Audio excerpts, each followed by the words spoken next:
Sahabat Tua, karya Roita Sinaga. Apa benar kamu mendorong Nurmala? Tidak, itu tidak benar. Nurmala terjatuh sendiri. Aku tidak mendorongnya. Kami hanya bermain dekat kali. Tiba-tiba dia jatuh dan aku tidak mendorongnya. Percayalah padaku. Sambil menangis tersendu-sendu. Ya sudah, berhentilah menangis. Bersihkan kakimu, lalu masuk ke rumah dan segera mandi. Lihat dirimu, sudah seperti pemburu saja. Baik, Nek. Sambil mengusap air mata yang mengalir deras di pipiku. Aku pun masuk ke dalam rumah setelah membersihkan kakiku. Di kamar mandi, kulihat ember berisikan air hangat dan handuk yang digantungkan di pintu. Nenekku sudah tua, namun dia kuat melakukannya. Bukan hanya itu, dia juga kuat mengangkat kayu, bekerja di ladang, walaupun dia memiliki anak yang bisa membiayai hidupnya. Dia tetap bekerja. Setelah aku mandi, ku dengar suara berisik dari luar. Aku pun segera mencari asal suara itu. Dan kutemukan nenek sedang ribut dengan ibunya Nurmala. Namanya juga anak kecil, jika bermain pasti ada yang terluka. Dan Anya tidak mendorong Nurmala. Nurmala lain terjatuh sendiri ke kali. Bella aja cucumu itu. Nurmala juga cucumu. Nurmala yang terluka, bukan Anya. Anya masih kecil, tapi sudah jahat, apalagi besar. Jaga mulutmu itu. Sudah jadi orang tua, masih saja berkata begitu, ucap nenek sambil melayangkan sebuah tamparan. Prak. Nenek melayangkannya dalam sekejap mata. Nenek, teriakku dari arah jauh. Kau tahu apa yang kurasakan? Dituduh melakukan hal yang sama sekali tidak kita lakukan adalah hal yang paling sakit. Seperti pedang raja yang ditusuk ke dalam dada. Sakit. Satu-satunya hal yang kulakukan adalah berlari. Berlari ke ujung dunia. Jika saja kutemukan, aku akan bersembunyi di sana.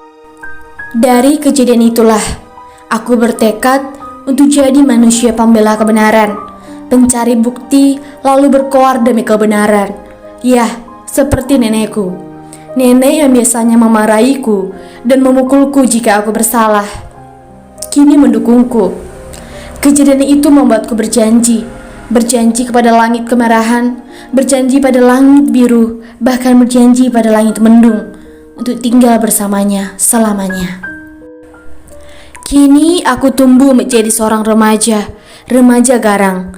Jika kau melukai yang kucinta, aku akan maju demi cinta. Pada saat itu, aku melihat jam sudah pukul 4 pagi. Nenek masih tidur, ucapku dalam hati. Aku pun segera pergi keluar dari kamar. Kala itu, semesta masih dalam bentuk gelapnya. Bintang pun masih menempel di langit-langit.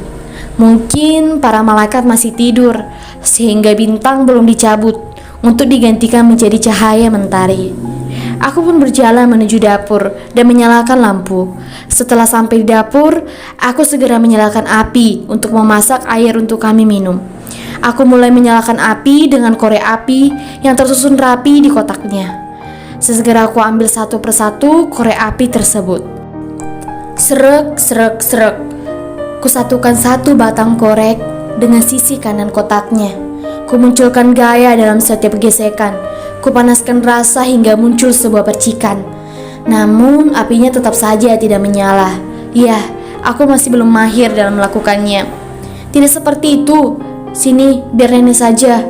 Nenek membuatku terkejut sambil mengelus dadaku yang baru saja terguncang.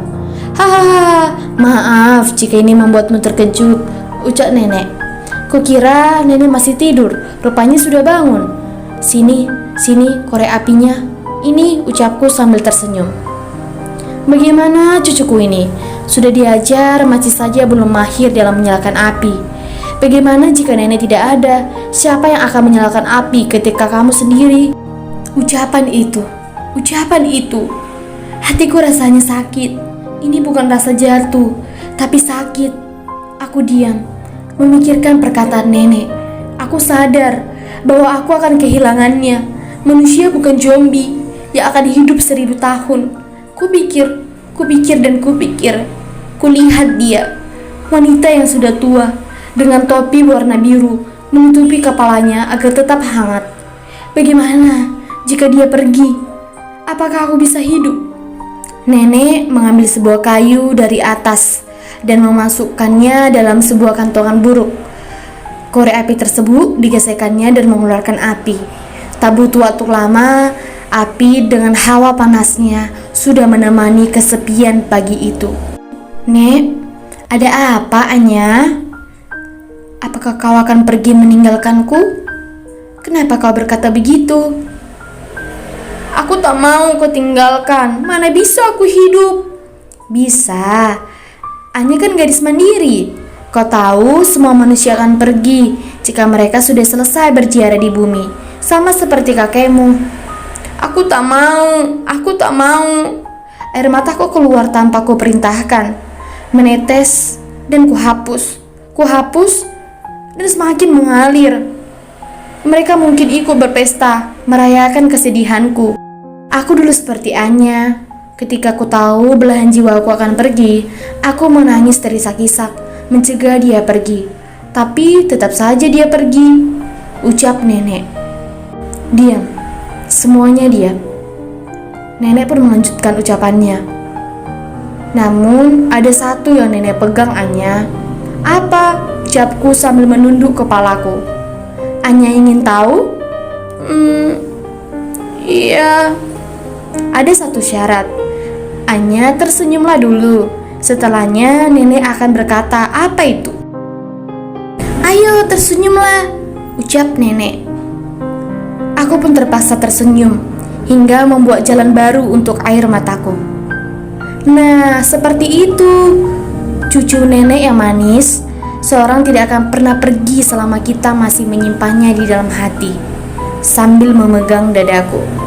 Ketika belahan jiwaku pergi, kukira aku tidak akan mampu berdiri tegak. Kukira aku tidak akan mampu bekerja sendiri.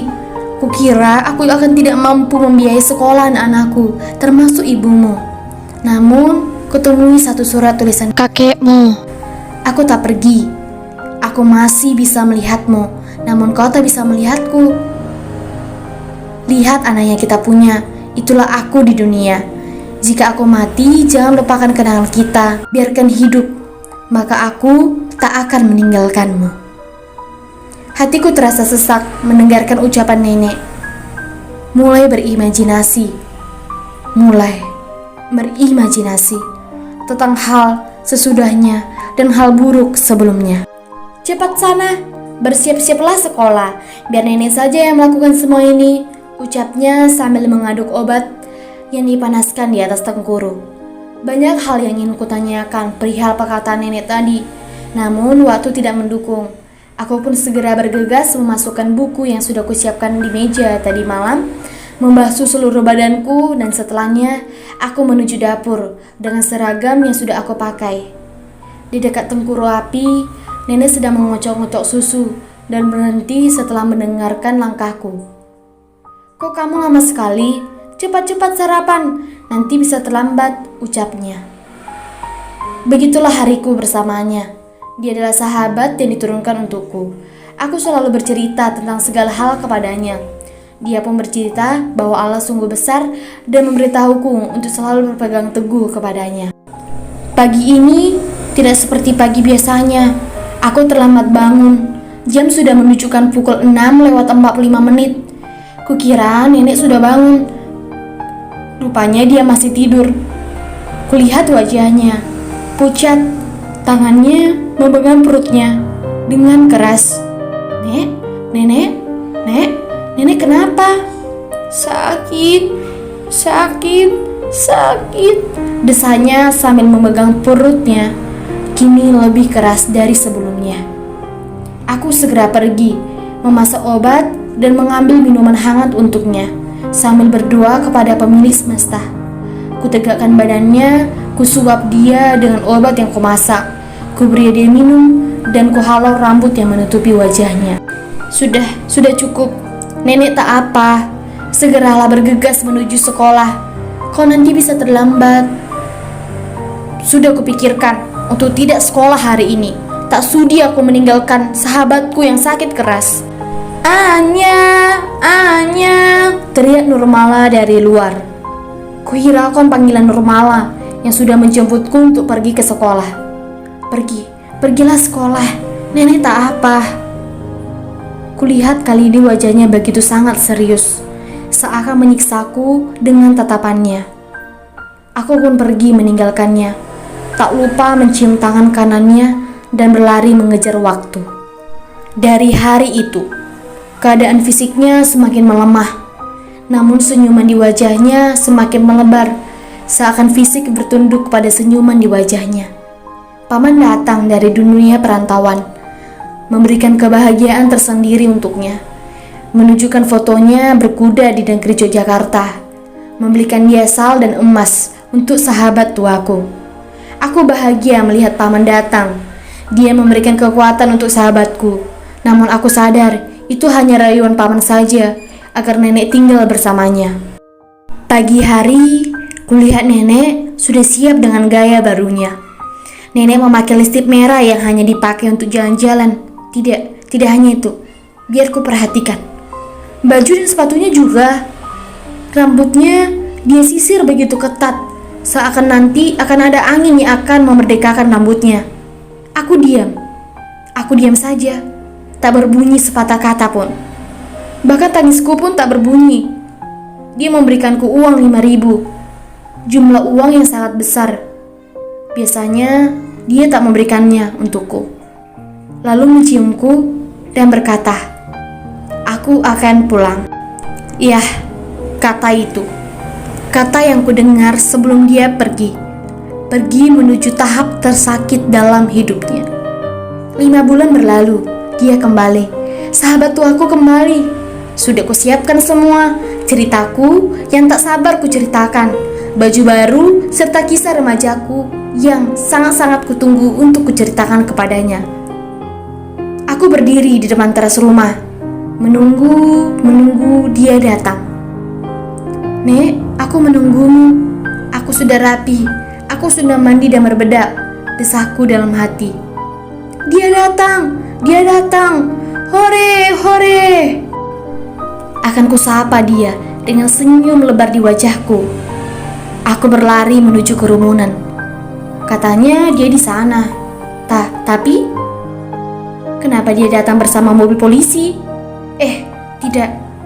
Lihat dengan baik. Tidak, itu bukan mobil polisi. Aku mendekat, memperhatikan mobil itu. Tak salah lagi. Mobil yang paling kutakutkan dunia berada di depanku. Pikiranku mulai melayang. Kuusir pikiran kotorku, kubersihkan dengan suara hatiku. Katakan dia akan pulang. Dia pasti menepati janjinya. Percaya. Itu paman. Mengapa dia menangis? Ibu, mengapa berlari begitu cepat? Seakan ada setan yang mengejarnya dari belakang. Apa sebenarnya yang terjadi? 1000 pertanyaanku terjawab dengan sekejap mata. Ketika aku lihat, pintu mobil itu terbuka. Peti kematian keluar dari sana. Sahabatku, sahabat tuaku. Jangan. Itu tidak mungkin. Kumohon, jangan. Tubuhku lemah, seperti satu kornet dengan ekor apinya menabrakku, meledak menjadi bulir gelap, dan aku terjatuh. Trap.